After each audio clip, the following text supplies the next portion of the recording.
Šiandien mes turim džiugą žinią visiems, mes turim žinią, kad mes dalyvaujam pasaulio ralio čempionate po 5 metų pertraukos, kas buvo baigiamasis mūsų išstojimas, vadinkim, pasaulio etapuose buvo Lenkija, dabartinis vėlgi Lenkija plus Lietuva, tai vėl dvigubai šauni žinia mums. Ir kai aš tik sužinojau, kad Lietuvoje bus vykdoma viena iš dienų pasaulio ralio čempionato, tai be abejo pirmas mano sprendimas ir pirmas tikslas buvo ten kažkaip tai pakliūti.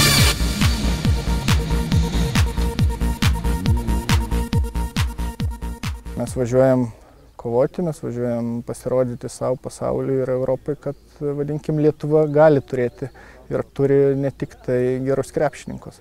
Treniruotis ir testuoti toj zonoj, kur vyks trasos, kaip ir kituose raliuose negalima, todėl dalyviai neturi galimybės žinoti ir galų gale būti tenais. Bet vis tiek aš manau, kad vaizdas ir vizija, ko laukti Lietuvos greičio ruožuose, be abejo yra ir mes juos turbūt, kad būsim bent jau dalinai pravažiavę Druskininkų ralio metu.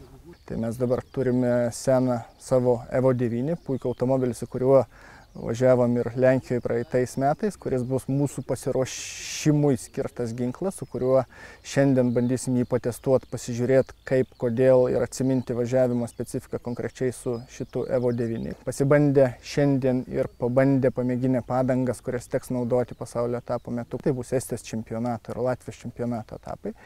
Ir be abejo tenais su senuoju ginklu pabandysim pavažiuoti ir pabandysim atsiminti, pasidėti mašinai, galų gale atsiminti, kas yra Evo 9, pabūti automobilyje ir pajusti tą greitį ir įprasti prie jo.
Nežinau, ar aš būsiu pajėgus konkuruoti su, vadinkim, morališkai ir techniškai šiek tiek pasenusią mašiną su jų pačiais greičiausiais dalyviais, bet visgi kodėl nepabandyti ir nepatikrinti, ar ta pirštinė mano gal bus jinai pakankamai tvirta ir gal vieną kitą knockdowną galima bus užfiksuoti.